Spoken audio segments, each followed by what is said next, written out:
وہ شیطانی لشکروں کا مقابلہ کرے، اور یہ دونوں رحمانی اور شیطانی لشکر برسرے پیکار رہتے ہیں، اور ان کو وہی دیکھتا ہے جس کو دو آنکھیں عطا کی گئی ہیں،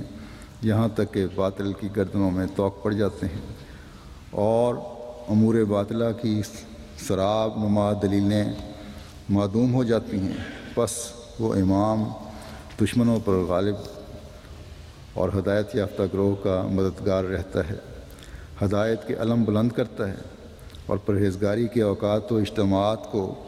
زندہ کرنے والا ہوتا ہے، یہاں تک کہ لوگ سمجھ لیتے ہیں کہ اس نے کفر کے سرغنوں کو قید کر دیا ہے اور ان کی مشقیں کستی ہیں، اور اس نے جھوٹ اور فریب کے درندوں کو گرفتار کر لیا ہے اور ان کی گردنوں میں طوق ڈال دیے ہیں، اور اس نے بدعات کی عمارتوں کو گرا دیا ہے اور ان کے گنبدوں کو توڑ پھوڑ دیا ہے۔ یہ عظیم انقلاب جس کا آپ علیہ السلام نے بیان فرمایا ہے،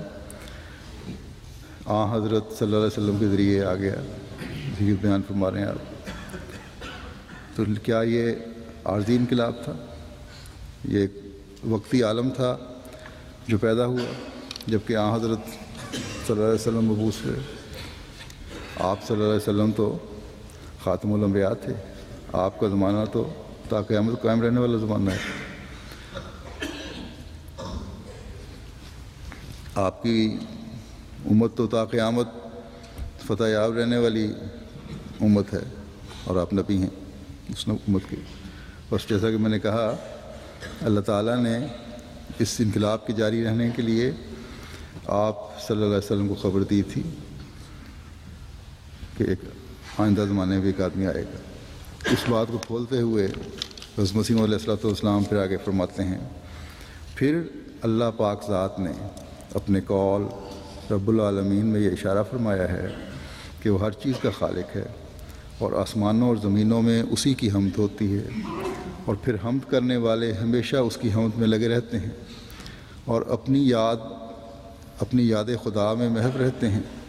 اور کوئی چیز ایسی نہیں مگر ہر وقت اس کی تسبیح و تحمید کرتی رہتی ہے۔ اور جب اس کا کوئی بندہ اپنی خواہشات کا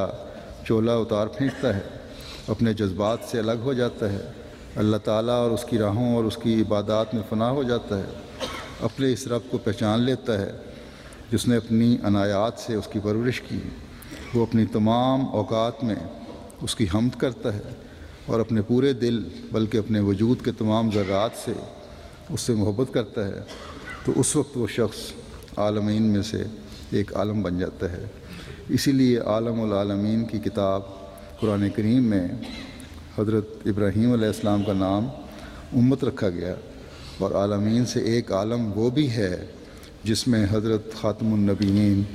صلی اللہ علیہ وسلم مبعوث کیے گئے۔ ایک اور عالم وہ ہے جس میں اللہ تعالیٰ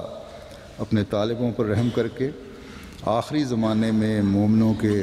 ایک دوسرے گروہ کو پیدا کرے گا۔ اسی کی طرف اللہ تعالیٰ نے اپنے کلام لہ الحمد فی الاولی والآخرہ میں اشارہ فرمایا ہے۔ اس آیت کریمہ میں اللہ تعالیٰ نے دو احمدوں کا ذکر فرمایا ہے، ذکر فرما کر ہر دو کو اپنی بے پایاں نعمتوں میں شمار کیا ہے۔ ان میں سے پہلے احمد تو ہمارے نبی احمد مصطفیٰ اور رسول مجتبیٰ صلی اللہ علیہ وسلم ہے، اور دوسرا احمد آخر الزمان ہے، جس کا نام محسن خدا کی طرف سے مسیح اور مہدی بھی رکھا گیا ہے۔ یہ نقطہ میں نے خدا تعالیٰ کے قول الحمدللہ رب العالمین سے اخذ کیا ہے، بس ہر غور و فکر کرنے والے کو غور کرنا چاہیے۔ یہ آپ کی عربی کتاب ہے اعجاز المسیح، اس کا یہ حوالہ ہے، دونوں حوالے اس کے ہیں۔ بس عبد کامل کی کامل پیروی اور اس کے عشق و محبت کی انتہا کی وجہ سے اپنی خواہشات کا چولہ اتار پھینکنے کی وجہ سے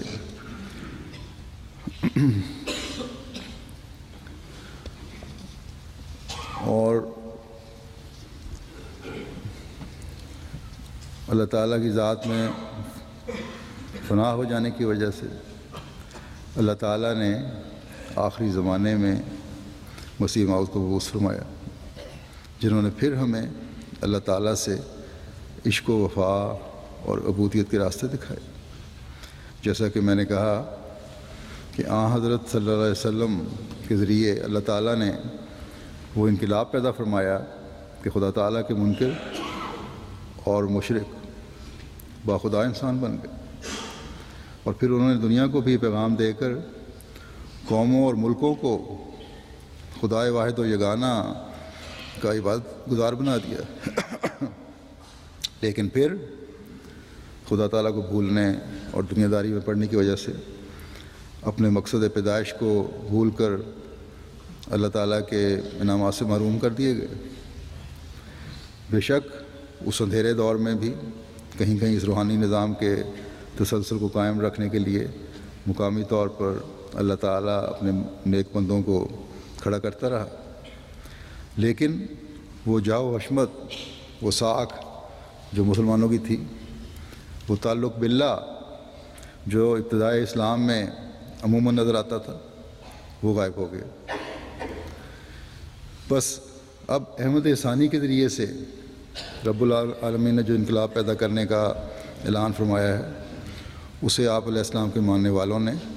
جاری رکھنا ہے، اور جو جاری رکھنے والے ہیں وہی حقیقت میں آپ کے ماننے والے ہیں۔ عبد الرحمن بننا ہے، اور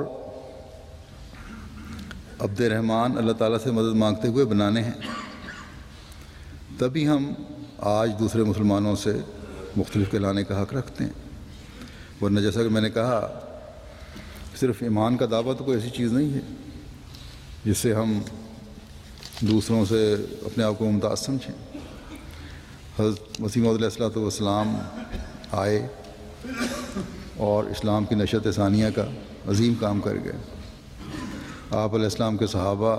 میں سے وہ عباد الرحمن پیدا ہوئے جو صاحب رویا و کشوف تھے، وہ لوگ پیدا ہوئے جنہوں نے اللہ تعالیٰ کے عبد بننے کا حق ادا کیا۔ بس گو حضرت مسیح موعود علیہ السلام کے ذریعے سے ہی آخرین کی پیش گوئی پوری ہوئی، پھر آپ کے صحابہ کو مقام ملا جس نے ان کو پہلوں سے ملایا۔ لیکن اب یہ نظام اور جماعت کی ترقیات کی پیش گوئیاں تا قیامت ہیں۔ ہم جب بڑے فخر سے اس کا ذکر کرتے ہیں تو صرف ذکر کافی نہیں ہے، ہمیں اس انقلاب کا حصہ بننے کے لیے اپنی ذمہ داریوں کو بھی سمجھنا ہوگا۔ صرف اپنے بزرگوں کے حالات پر ہم خوش نہیں ہو سکتے، ہمیں اس تسلسل کو بھی قائم رکھنے کی ضرورت ہے جو انقلاب کی صورت میں صحابہ حضرت مسیح موعود علیہ السلام کی زندگیوں میں ہمیں نظر آتا ہے۔ آج دنیا کو آفات سے بچانے اور اس کا خدا سے تعلق جوڑنے کی ذمہ داری ہر احمدی پر ہے۔ بس اس کے لیے ہم جب تک انفرادی اور اجتماعی کوشش نہیں کریں گے، ہر ایک اپنی ذمہ داری سمجھتے ہوئے اپنے فرائض ادا کرنے کی کوشش نہیں کرے گا، ہم احمد ثانی کے حقیقی ماننے والوں میں